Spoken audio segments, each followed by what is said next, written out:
In 1992, Pepsi ran a contest in the Philippines that ended up killing 5 people. The contest was called Number Fever, and the idea was simple. Every evening, the news would reveal a winning number. Tomorrow's winning number is 373. And if you had a Pepsi bottle cap with that number, you won $1 million pesos.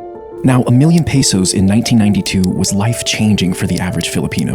So this contest became very popular. Will you be the next millionaire? Families would stockpile Pepsi bottle caps in their homes. Many people would root through dumpsters trying to find winning caps. According to Pepsi, half of the country's population was actively participating in the contest. And it was because of this popularity that Pepsi decided to extend Number Fever for an additional 5 weeks. And this is where things went terribly wrong. You see, throughout the contest, Pepsi was in complete control of how many winners there were. They relied on a computer program to seed 2 winning caps into bottling plants. 2 winning caps meant that there could only be 2 winners, and Pepsi would stay within their budget. But something went wrong after they extended the contest. The computer program glitched, causing some numbers to be mixed up. And on May 25th, 1992, at 6 p.m., the Channel 2 Evening News called the winning number 349. And while there were only supposed to be 2 winners, hundreds of thousands of Filipinos began to celebrate. You see, 349 was already designated as a non-winning number, and because of this, bottling plants were free to print that number as much as they wanted. This resulted in over 600,000 349 caps circulating in the Philippines. 349 was such a common cap that many people had more than one. That night, the streets went wild with celebration. They were all rich and could finally stop worrying about money.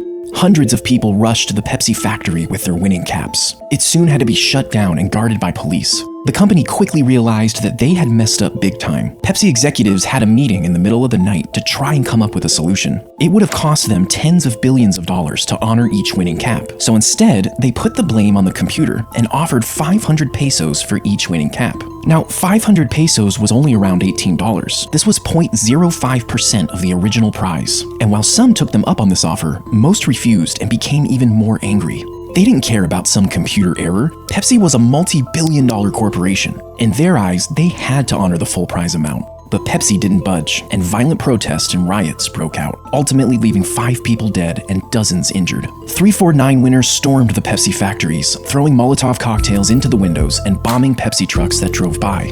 Over the next year, the angry mob took a more organized approach to fight Pepsi. Coalition 349 was a group of winners that took legal action against the company. They elected a local preacher named Del Fierro as their leader. He rounded up over 800 349 winners in an attempt to sue Pepsi for over $400 million. Now, the chaos continued well into 1993, at which point a new twist in the story started circulating.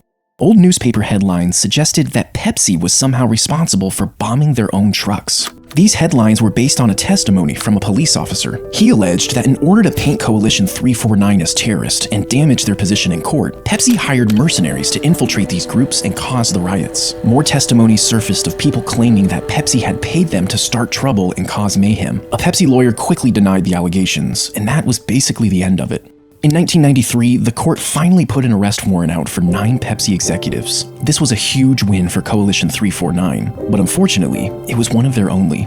In the following months, almost all of the civil suits and criminal complaints were tossed out of court, and in 2006, the court officially closed the book on all of the remaining court cases. They found that Pepsi had not been negligent in the Number Fever disaster. When it was all said and done, Pepsi only had to pay one small fine of 150,000 pesos. Many Filipinos who experienced Number Fever are still traumatized to this day. Even mentioning the word Pepsi around certain groups is frowned upon. Pepsi was recently asked for their response to the Number Fever disaster, and they came out with this statement. These events took place almost 30 years ago, and none of the executives familiar with this program are at PepsiCo anymore. We deeply regret any pain and suffering our mistake caused the people of the Philippines.